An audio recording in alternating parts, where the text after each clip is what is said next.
नमस्कार, मैं हूं मृत्युंजय कुमार झा। शाम के 5:30 बज चुके हैं और अगले आधे घंटे तक कमोडिटी मार्केट पर सबसे बड़ी खबरें जारी है। हम आपको बताएंगे कि आज के बाजार में क्या कुछ खास है, खबरें कौन कौन सी हैं और उसका इम्पैक्ट होगा क्या।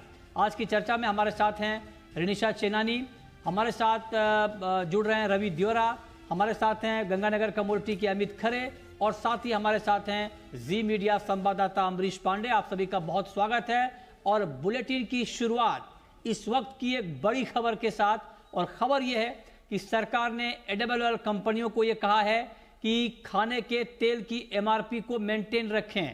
मतलब ये कि वो बहुत ज़्यादा ना बढ़ पाए, इसके ऊपर ध्यान रखें, उसको मेंटेन रखें। और जो तमाम जो संगठन हैं एडिबल ऑयल के साथ उनके साथ एक मीटिंग की है खाद्य सचिव ने, और उसके बाद ये कहा गया है कि आप जो है एडिबल ऑयल की एमआरपी को मेंटेन रखें। और ये भी कहा गया है कि चूंकि जो है सस्ते भाव पर इंपोर्ट काफ़ी हो चुका है, 30 लाख मीट्रिक टन का स्टॉक है जो लोअर ड्यूटी पे जो इंपोर्ट हुआ है एडिबल ऑयल का, जो अगले 45 से 50 दिन की खपत के लिए पर्याप्त है। तो सरकार कुल मिलाकर ये इशारा करना चाह रही है कि चूंकि ये जो इंपोर्ट हुए हैं पहले वो बहुत ही लोअर ड्यूटी पर इंपोर्ट हुए हैं, तो उसका फायदा कंज्यूमर को पहुंचते रहना चाहिए। इसका मतलब ये नहीं कि सरकार ने ड्यूटी बढ़ा दी तो आप तुरंत एमआरपी बढ़ा दें। इसीलिए सरकार ने ये मीटिंग बुलाई कि इसका नेगेटिव इंपैक्ट कंज्यूमर पे नहीं आना चाहिए ड्यूटी बढ़ने का।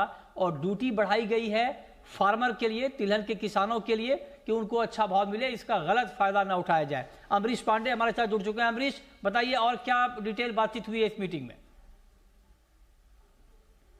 थे जितने भी इंपोर्टर्स थे और ऑयल से जुड़े हुए जितने भी एसोसिएशन है, आईबीपीए हो, सीए हो या फिर सोपा हो, इन सबके साथ आज बैठक की थी। और बैठक में दो ही एजेंडे थे मुख्य। सबसे पहला तो ये कि सरकार को इस तरह के इनपुट मिल रहे थे कि कुछ इलाकों में खाने के तेल की कीमतें बढ़ने लगी हैं और 3 रुपए से 5 रुपए तक कीमतें बढ़ी भी थी। लिहाजा सरकार ने उनको ये अल्टीमेटम दिया है कि क्योंकि हमारी जानकारी में है कि आपने जो अभी तक इंपोर्ट स्टॉक है देश में वो अगले 45 दिन की खपत के को केटर करने के लिए पर्याप्त है। ऐसे में तेल की कीमतों पर कोई भी नेगेटिव इम्पैक्ट नहीं आना चाहिए, यानी कि कीमतें नहीं बढ़े। इस बात को लेकर कंपनियां इसको सुनिश्चित करें और एमआरपी जो कंपनियों ने तय की है, जो एमआरपी सरकार की तरफ से मॉनिटर की जा रही है पिछले कुछ दिनों में, उस एमआरपी से कहीं भी तेल की कीमतों को बढ़ने की जरूरत नहीं पड़नी चाहिए। इसके साथ साथ सरकार ने यह भी कहा है कि ये जो फैसला सरकार ने लिया है इंपोर्ट ड्यूटी को बढ़ाने का, वो घरेलू जो तिलहन उत्पादक किसान हैं उनको पर्याप्त उसका कीमत मिले, इसको ध्यान में रखते हुए लिया गया है। और ये कीमतें अगले अक्टूबर से शुरुआत होगी इस बात की कि किसानों को पर्याप्त पैसा मिल जाए।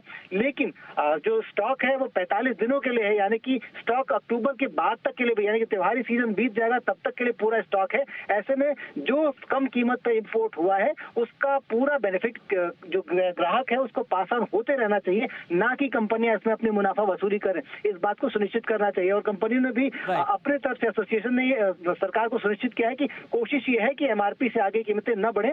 जी